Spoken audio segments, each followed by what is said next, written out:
Hello everyone, welcome to this week's Dev Diary for Clustercraft, Strong Compute's 3D Compute Manager. Today we're going to show you our improved pipeline for creating the videos that you're going to be seeing on social media that we use to visualize all these different data sets. So the first feature we want to show you is something that makes it really easy to visualize these large data sets without completely crashing the entire browser. It's what we call the cascading level of detail system.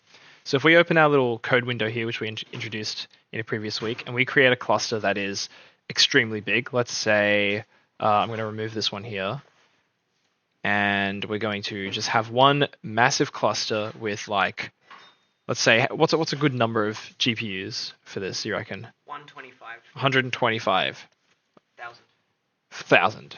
Got it. So we'll put 125,000 GPUs here. Once we run that, this is now a cluster with 125,000 GPUs. And what you'll notice is that any nodes that are further away are just these boxes over here. And as you get closer, it slowly reveals more and more until you get closer and you can see the actual nodes. So this makes it so we're not rendering every single GPU at once. And the further away you get, the less you're able to see. And that just completely saves on performance. And eventually you get the actual warehouse building, which is really, really sweet. So this is Ethan's little thing that he's been working on, and it's finally come to fruition. So now we're going to show you sort of the pipeline we've set up to make recording those videos easy. So we had one set up earlier where I think this is comparing a bunch of the clusters that they're using for education and study over in the US. So we run this, and it's going to create that cluster here. And we want to record a video for this one. So we have our hotkey here to create this modal where we're going to enter all the information. There's a few things that we enter in here to make it all look pretty. First, there's a headline, new clusters opening up somewhere in the world. You can put a subheading, everyone's super impressed or something. You enter a country because we have a little globe that will highlight the country that it's on. So for example, I know that this says UT Austin, but I can put Australia as an example so you can see that it will go to Australia. The position of that stuff on the screen, how long these shots should last, whether or not it should loop or play the outro. And then we have this menu where you can decide which camera angles are to be used. So we have a couple, we have 6 already defined here, and we're going to be adding more this week. But once you know what each of these do, you kind of get a sense for, okay, I want it to look over the side first, and then I want it to do a sort of zipper over the top, and then I think I'm going to do a cross one. So it makes it easy to basically rapid prototype these videos and decide what camera angles to use. Once you've entered all that stuff and you're happy and it's all good, all you got to do is hit Start Cinematic.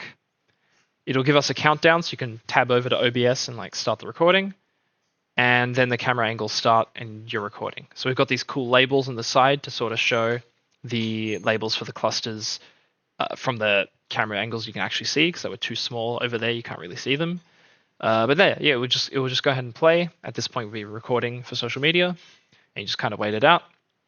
You get to see the very pretty visuals, see all of the data centers that are being recorded as it flies over. And as soon as it's done, it's going to play a neat little outro with a cool animation, and then you'll stop it a couple seconds in, and then it will reset. So yeah, this is the pipeline we've set up. Now, us engineers are not required in order to get these videos. We can get some of our marketing and social media team to get on that instead.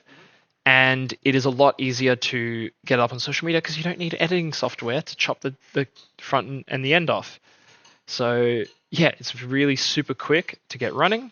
And all you really need to know is to hit the P button and enter in the correct information, and to play around with some of these shots and find the ones that work the best.